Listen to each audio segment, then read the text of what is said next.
He had his gun, so he just swung it open. I start to notice that, the atmosphere feels a little bit weird. First thing he seen was this 6.5 foot tall, broad shoulder, dark hair. That freaked him out. We hadn't talked to her about like life and death and what any of that means. She's 3 years old, So we turned around. Suddenly there's a whole tree falling across the road. And she was describing to us that, there was a deceased person that she could see visually. You're listening to Cryptid Clues, where we tackle the ever-expanding history and mystery of monsters and supernatural madness every Monday. You can find us at CryptidClues.ca for more information, or even check out exclusive content and support us at patreon.com/CryptidClues.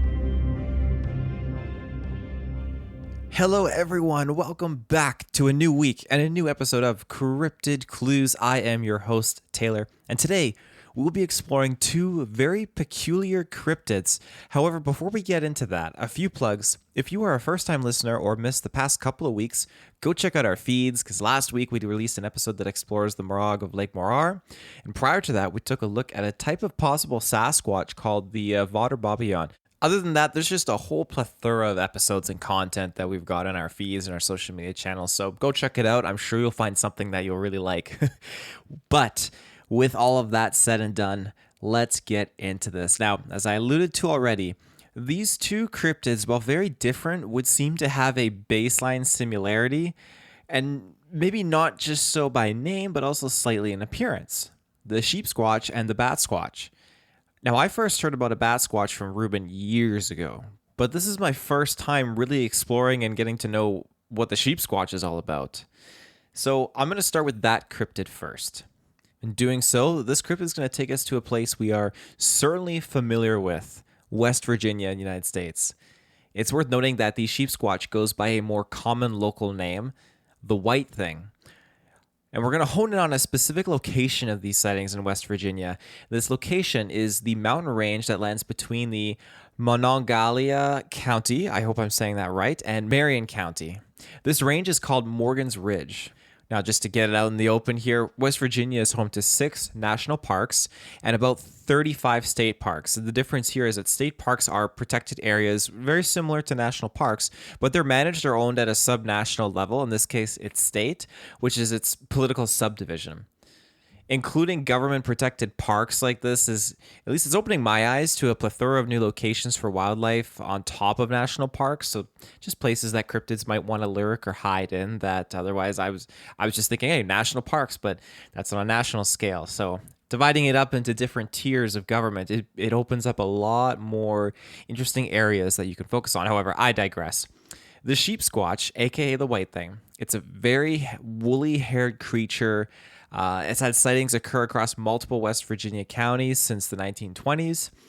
At least with what I managed to dig up, it goes back to about the 1920s. But again, our specific location takes us to the year 1929, when a coal miner by the name of Frank Kozel reported seeing this cryptid in July during the night.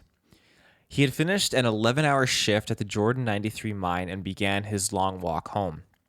This is about a 6.5-mile walk and would take him roughly 2 hours to complete.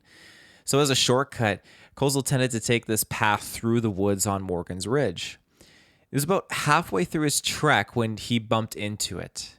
This creature, about the size of a large dog, covered in white woolly hair, had a bushy tail, sharp teeth. Before he could react, the creature lunged at him, and as he claims, he fought it off with his metal lunchbox. Although not landing a blow, he did manage to successfully wrestle it away and run off out towards an open area where a nearby cemetery was. It was at this point that the creature halted its pursuit at the tree line and then went back into the forest. Kozel quickly inspected himself, found no injury and no proper evidence again of such a struggle to support this claim of the attack, but nonetheless he rushed home, terrified, and he never took that shortcut again. This is one of the earliest original accounts I could find regarding this cryptid. Since then, it would appear that there was a flow of other sightings that did branch off from this initial encounter. And it's interesting as well because there were lots of cases where people were taking advantage of being a hoax. They were just trying to create fear, cause for concern. Lots of teenagers doing little rambunctious things, trying to just create that folklore legend and take advantage of the scary factor behind it. Certain reoccurrences did begin to take shape, however. Now, in other reports, it regarded livestock, particularly sheep, that would be mutilated or slain. Humans, again, would suffer no marks. And this is coming in, and you have to sift through what some folks are claiming happens. It could be a publicity stunt or a genuine attack. But we're looking at farmers, hunters, and tourists that venture into the area that hear these stories. They report that they were attacked, and they don't have any wounds or a grunge or anything on their body to indicate that they were attacked. So then you do think, okay, this is a similarity to the initial encounter with Kozol, but then you do have the reports of the livestock. Just to circle back before we move on to some of these other reports, though, it's worth noting that this location near Morgan's Ridge, where Kozol worked, was one of the earliest sites of coal mining development in the region that eventually became West Virginia. So moving on to our next encounter, this creature, it involved the family of William Odell. During the night, while it was raining, the men of the house heard noises coming from outside. Just really loud screams that were reaching from across their property. The three men inside the home grabbed their rifles and ventured outside into the dark to check out what was going on. Another one of Mr. Odell's sons joined them, and he lived on the property nearby, just down the lane a little bit. So the four men together ventured towards the sound and managed to see the outline of an unknown creature and immediately fired upon it. They claimed it shrieked out in pain, but this is just with the assumption that they successfully hit their target when they fired upon it. They couldn't confirm any fatal damage or evidence after the creature quickly departed in the night, so the men returned home with the idea, okay, we're going to go back in the morning when there's daylight and we could properly examine the area. And so when the next day rolled around, the men did indeed return to the area to conduct a proper investigation. And sadly, nearby where they actually had fired upon the creature, they found 4 of Odell's sheep mutilated and slain. Specifically, their necks were slashed, and they noticed that the bodies were dried out of blood, or sucked out, you could say. I find that part interesting because we've talked about the chupacabra before and the necks being targeted with the blood gone. It just seems very similar, but of course the appearance reports would muddle that possibility. I digress, however. This cryptid would leave its mark one more time on this family, unfortunately. Now, the family was anticipating another encounter, and surprisingly, a few nights went by where nothing had happened. It was pretty quiet and peaceful, when all of a sudden, conditions started to resemble the weather and the same setting that first encounter took place. So again, while the men were all lying awake, ready to go and waiting, that's when they heard the familiar screams on this very similar night, like a case of deja vu. They rushed outside to the original spot where they encountered the creature, and they were lighting up the area with their lanterns. They unfortunately found no creature, but did find just one sole sheep, mutilated just as the other ones were from before, with the addition of its back being broken. The Odell family claimed that there were no more sightings or attacks that followed after this last one. That was it. Jumping ahead to 1994, we have a report of a former Navy seaman. He stated that this creature was just breaking through the forest far off from him, and that eventually this Sheepsquatch burst out of the brush, knelt down at a nearby creek from where he was, and started drinking from it. A few minutes passed before it eventually crossed the creek and continued onwards towards a nearby road. It doesn't seem like the cryptid ever noticed him, but the witness stated that they were able to observe the animal for a significant amount of time before it progressed on. Within the same year, another sighting took place with 2 children that were able to observe it while they played in their yard. This was in Boone County, West Virginia, where the kids were living at the time. They claimed it was like a big white bear that was walking on its hind legs. It clocked in at around 6 feet tall, and when it noticed the children, it ran off towards the forest immediately. Our next sighting is only a year later, in 1995, this time involving a vehicle. A couple was passing through Boone County and spotted a large white creature sitting in a ditch along the roadway. They actually stopped the vehicle to get a better look at it as well and managed to get a pretty good observation of it. And what they claimed it was matches everything that we've talked about before in terms of what it resembles. But there was a notable difference with it having 4 eyes, as they claimed. When it noticed them, the creature didn't flee this time like it did with the kids. Instead, it lunged out of the ditch and just bolted forwards for the car. The couple quickly drove away and raced home. Upon arriving home, they claimed to have found that the side of the vehicle had large scratches along its side from where the cryptid would have launched at them. I find it interesting that they spotted this cryptid in a ditch. It's very similar to other reports that I found of Sasquatch being in a ditch, eating just some vegetation that they find, because this is a very common place that you can find edible greenery. And I wish I could remember the term off the top of my head, because I was looking into it when I went to Harrison. I found a interesting report on different plant life that grows in certain areas that is acting as a possible food source for Sasquatch. And ditches are very prominently featuring one of these sources of vegetation. I wish I could remember the name of it. It's in one of our episodes in the past, but I digress. This thing, whatever it was doing there, it just was aggressive, and whether or not it actually did leave these scratches on their car remains to be seen. I could not find anything else to attest to it, but I digress. I have 2 more encounters for you guys. We're going to jump ahead to 1999. This incident involves a couple of campers who were staying in the forest during the night, coincidentally in Boone County. Now, they were all surrounding their bonfire, and it wasn't long before they began to hear animal snorts and scuffles around their campsite. It's very similar to a bear, which is exactly what they assumed it was. This thing had stayed out of the light from the bonfire at first, until unexpectedly it lunged out of the brush into the light towards the campers. Everyone, they were taken aback, but they quickly retreated together, and once they got out of the forested area into open ground, they noticed that the creature that was following them stopped its pursuit immediately at the tree line and then retreated back into the woods. This is very similar to the previous encounter with Kozel.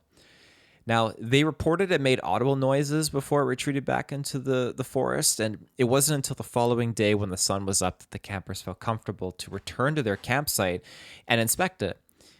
What they found was their things scattered around the area. Everything was just strewn up, torn up, everything like that, and mangled around. So they took what they could and they left that area.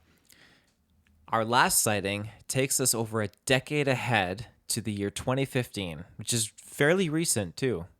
In Folks Run, West Virginia, this creature was spotted in the forests of the Appalachia. 6 campers were spending the night in the forest here, reported to be 8 to 9 feet tall with a shoulder length of 4 to 5 feet. Now, only one camper noticed it at first. Atop of a nearby hill, it was crouching down. When all of a sudden it immediately stood up, this is when he quickly notified his other co-campers of what he saw. And thankfully so, because at this point, it was in a full sprint down the hill charging towards them. Again, there was luckily a river that separated the campers from this cryptid, but that luck very quickly faded away, because as soon as this cryptid appeared there, it was looking for a way to get across this river, and inevitably it just decided, okay, I'm going through the river, and that's what it did. It started to wade through the current towards them, so they were getting terrified. And when it finally got out of the river, the campers at this point were able to claim, okay, it looks much more like a bipedal dog in its chest area. But at this time, before it was able to keep on pushing and advancing against them, there was this gut-wrenching loud scream that everyone heard from about 2 miles away, is what these campers assumed. The advancing Sheepsquatch immediately stopped and retreated in the opposite direction of the scream. The campers were terrified. They packed up quickly and they left. They did report it to locals, but they feared a lot of heavy ridicule once the authorities got involved with it. Now, that encounter makes me think of a white Sasquatch due to the height difference in comparison to the creature from the earlier reports back in the 1900s, but the mention of a dog's upper body somewhat brings us back to that initial description. I think it's exponentially eerie how something so terrifying stops itself because of something either communicating to it or something it's afraid of, which is also something we don't even know about yet. Whatever this creature is, it's more so named after what it's preying on, I would say, rather than being a sheep itself. There is still a lot of mystery surrounding this cryptid, and I'm sure that there's a lot of other reports that aren't made public. Again, we see these individuals that were afraid of the ridicule as soon as they went and were afraid of the authorities being brought into this situation. So I'm sure there's a lot of locals that know of this, keep it a secret. But with that, let's venture into our next cryptid of this episode, the Batsquatch.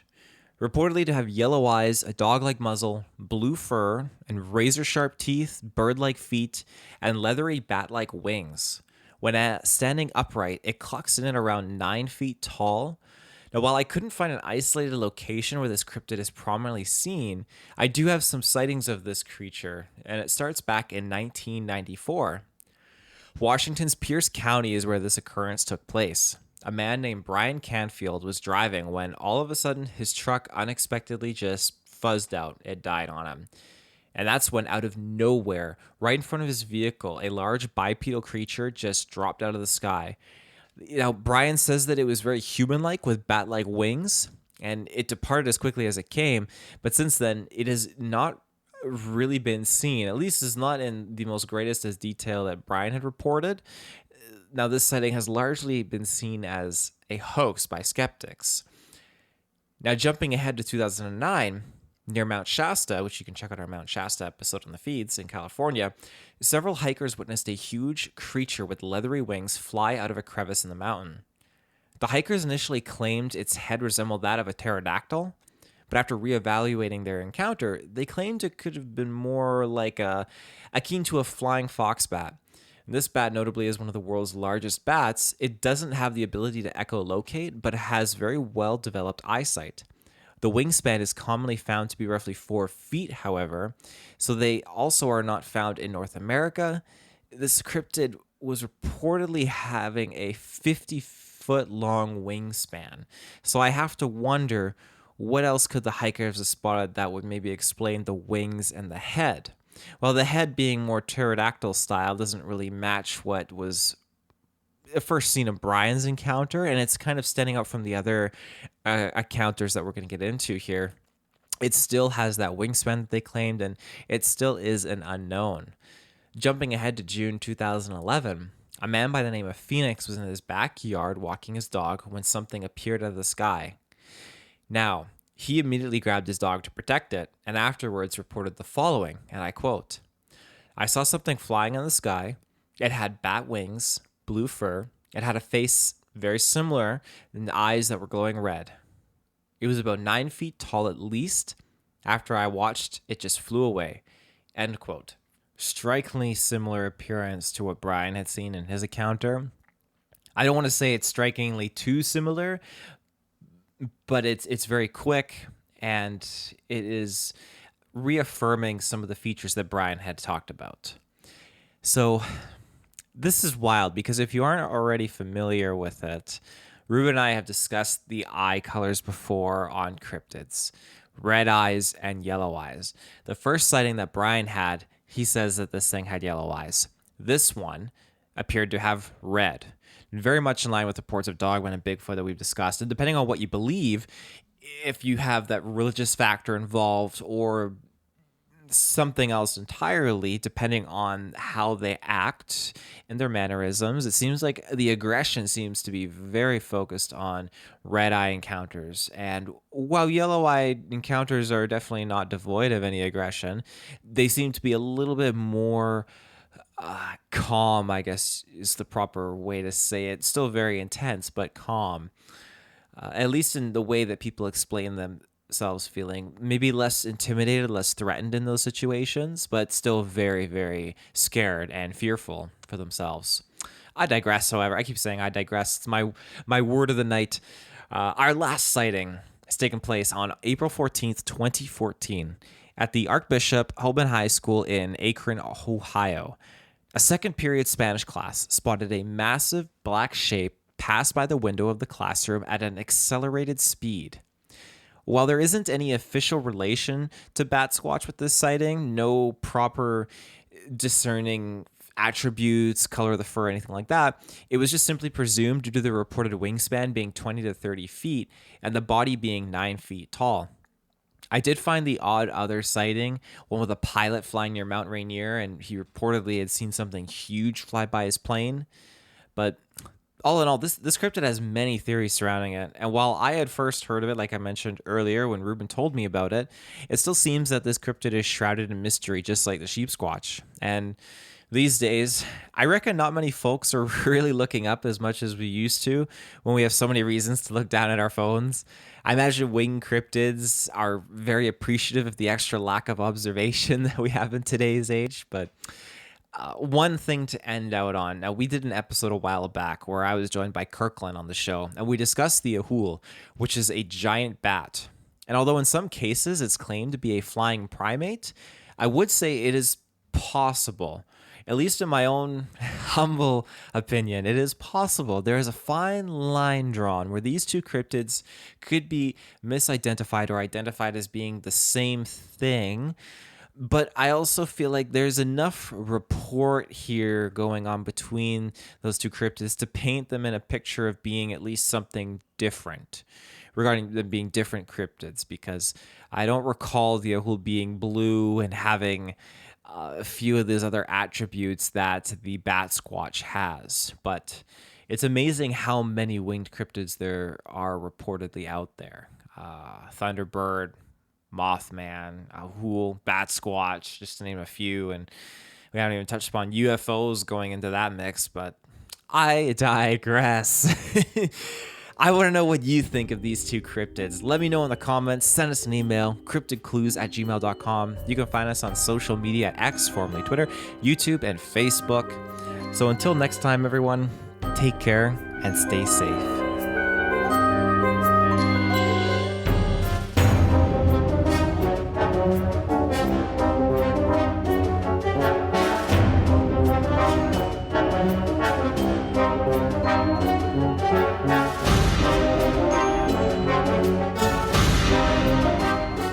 Thank you.